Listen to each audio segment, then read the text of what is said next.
The numbers are right. Everything reconciled. Nothing is missing. There's more data than ever, and less room to think. So, what do we actually do next? That's the moment you realize the math was almost helpful.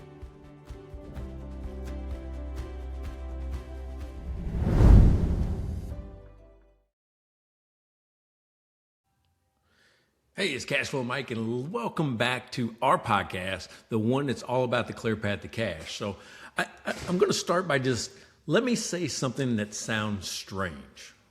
First of all, I think tax season gives you answers, but it doesn't give you order. And that's why February always feels unfinished.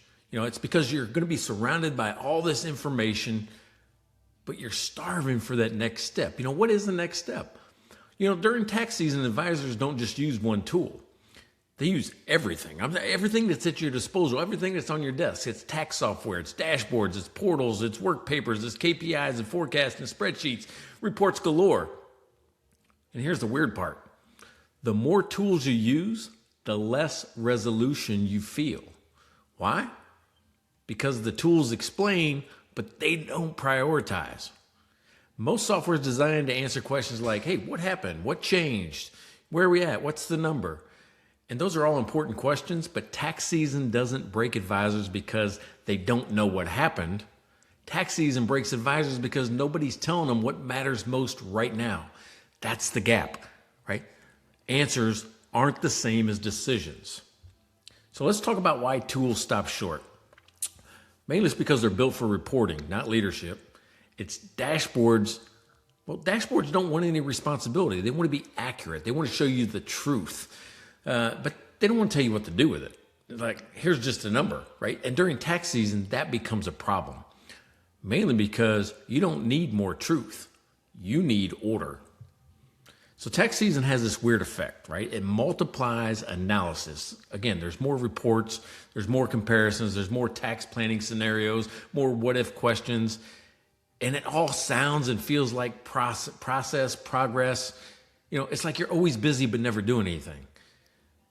But it isn't always, because analysis does have some order. Analysis without prioritization, though, is going to create pressure. You're going to walk away with 10 things that you could have done or could do, but no more clarity on what one you should do first. So sometimes nothing gets done. And that's the part that feels unfair. It feels unfair to the client. This tool, it's going to deliver the numbers. It's going to deliver the report and the insight. But the advisor has to deliver the decision. What should that person do next? So the advisor becomes the missing feature, becomes the gap, the person that fills the gap. And that's why February is exhausting, because you're doing the decision work, or should be doing the decision work, but without the decision support. So sometimes the more clarity you have, the worse you feel, because clarity, it creates obligation. Once you see the issue, you can't unsee it. And then you feel responsible for fixing it. You ever seen somebody's problem and just not done anything about it, but you want to tell them, but you don't, right? You don't have time to fix it. And the client expects you to know exactly what to do next. So now that clarity that that you can see, it becomes your pressure, your burden. It's what's weighing on your shoulders. And that's why tax season always feels unfinished.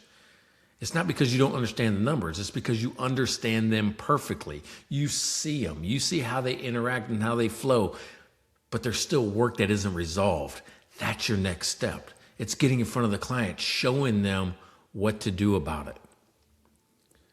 So this is what I call decision debt. You got unresolved priorities. You got unfinished conversations. You got incomplete next steps. Too many open loops. And the more clients you have, that debt continues to grow, because every client meeting ends with, okay, we should probably address that. We should probably do something about that. And then the next meeting starts. And so you carry the next meeting forward. You carry this debt forward and into the next meeting and into the next meeting. We're working with a client right now. It's the same thing. We're having the same conversation over and over and over again, because the debt still exists, because nobody's taken action. So when most tools are creating insight, they're just not creating momentum at the same time. And momentum requires decision flow. It requires a path, a sequence. Tax season is chaos because it breaks up our sequences. It forces you to jump straight from numbers to panic to scramble to next meeting with no structure.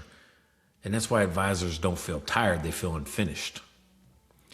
That's exactly what May is about. My big app boot camp that's coming in May. May is where we rebuild decision flow.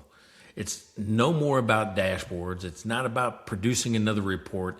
It's a system that helps you create order so you feel finished, so the advisor doesn't have to carry everything alone. May is where we're going to fix the gap between analysis and action. And details just came out. Be expecting emails, be expecting social posts, be expecting more about May. So if February feels unresolved, it's because your tools aren't giving you the answers. Or they're giving you the answers and they're not giving you the order. And that creates stress even when the numbers are really clear. So next week, we're going to talk about something nobody really wants to admit out loud. Why advisors count down the end of tax season like it's survival. Because it's not about workload, it's about weight. So this is all about the clear path to cash, the thing that gives you order, the thing that gives you the momentum to drive decision flow. If you've ever felt it, think about the clear path to cash, because we were built for that moment.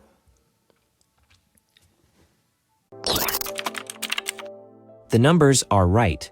Everything reconciled. Nothing is missing. There's more data than ever, and less room to think. So what do we actually do next? That's the moment you realize the math was almost helpful.